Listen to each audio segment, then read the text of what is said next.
Captain Riven was not an ordinary pirate. He had abandoned his former crew after refusing to follow orders that would have destroyed an innocent coastal village. Branded a renegade, he sailed alone aboard his battered ship, the Black Dawn, carrying little more than a broken compass, a rusty sword, and a heart filled with regret. For weeks, the sea gave him nothing.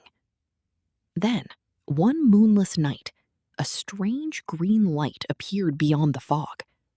Riven followed it. By sunrise, he discovered an island that did not appear on any map. Tall black cliffs surrounded the shore.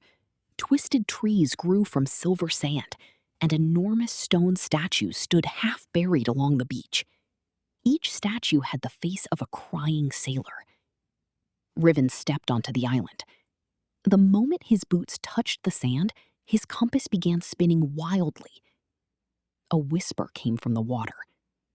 "Leave before the island remembers you."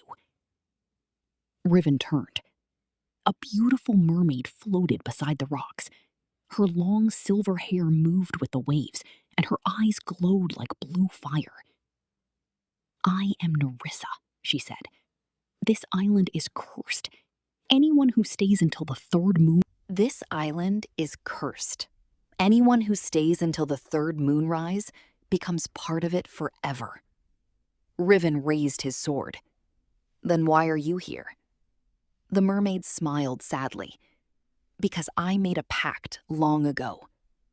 She told him the island had once been home to a peaceful kingdom. Its ruler wanted eternal wealth and asked a sea spirit for endless gold. The spirit granted his wish, but demanded the kingdom's memories in return. The people forgot their families, their names, and eventually their humanity. Their souls became trapped inside the island's statues. Nerissa had been the king's daughter. She had tried to break the curse, but failed. "Only one person can free them," she whispered. "Someone who has lost everything, but still chooses to do what is right." Riven laughed bitterly. "You chose the wrong pirate." "No," Nerissa replied. "I chose the right man." She offered him a pact. "If you enter the heart of the island and recover the king's golden crown, I can use its power to break the curse. But the pact has a price." "What price?" "Your greatest treasure." Riven looked around. "I have no treasure." Nerissa's expression became serious. Everyone has something they refuse to lose. Before Riven could answer, the island trembled. From the forest emerged shadowy sailors carrying ancient weapons. Their eyes were empty, and their bodies were covered in seaweed. The cursed dead had awakened. Riven fought through the forest, sword flashing beneath the moonlight. But the deeper he went, the more the island showed him visions of his past. He saw his old crew. He saw the village he had saved. Then he saw himself standing before a mountain of gold. A voice whispered, "Take it. Become the greatest pirate who ever lived." For a moment, Riven reached toward the treasure. Then he remembered the villagers. He stepped away. "I already lost everything chasing gold," he said. "I won't lose myself, too." The illusion shattered. At the center of the island stood a massive black castle. Inside, Riven found the cursed king sitting on a stone throne, wearing the golden crown. "You want freedom?" the king asked. "Yes." "Then take the crown." Riven grabbed it.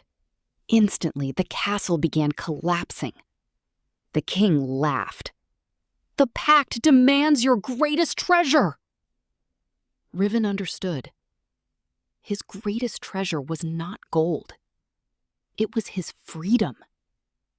He had spent his entire life running from captains, laws, and responsibility because he believed freedom meant answering to nobody.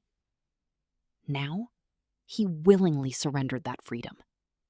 "I give my freedom," Riven said. "Use it to free them." The crown exploded with blue light. Across the island, the stone statues cracked open. Thousands of trapped souls rose into the sky like glowing stars. Nerissa appeared beside Riven. You kept your promise. Riven looked at his hands. A silver mark had appeared across his palm. What happens now? You are bound to the sea, Nerissa said. You can never again sail only for yourself. Riven smiled.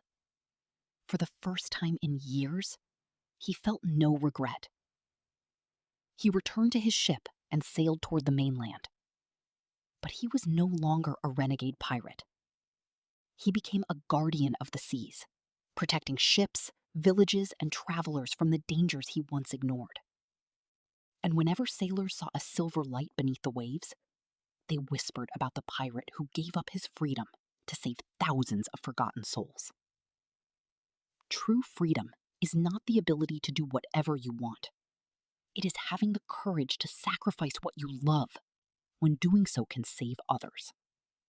Greed may promise everything, but selflessness can give your life a purpose far greater than gold.